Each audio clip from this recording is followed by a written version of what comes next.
yema. Menga qara. O'shir ovozingni. Ahmoq nimalar qilib qo'yding? Agar u qaytmasa, meni ham bu uyda ko'rmaysan. Dilshod kim? Sana so'rayman, Dilshod kim? Qaysi Dilshod? O'zingni go'llikka solma. Daftarchangda Dilshod ismini o'qigandim. Kim deb so'raganimda mahalladoshim deganding. Nimaga u haqida ko'p narsa yozmagansan? Kamron aka, hozir hammasini tushuntirib beraman. Tushuntirishingni keragi yo'q. Hammasini bugun tushunib bo'ldim.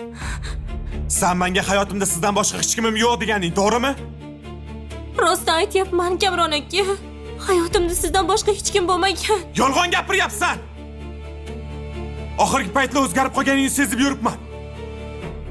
Sen Dilshod bilan uchrashib yuribsan. Uchrashganim yo'q.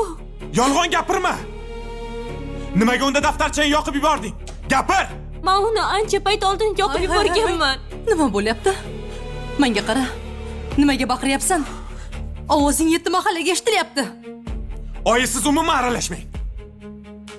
Sen unga tegaman deb va'da bergansan. U seni deb qamalib ketgan. To'g'rimi?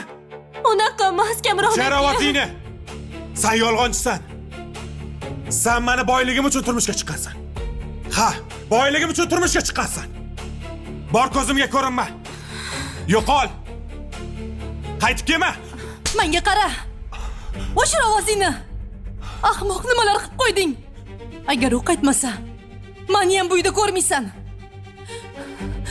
Ahmoq bola. Dilnoza.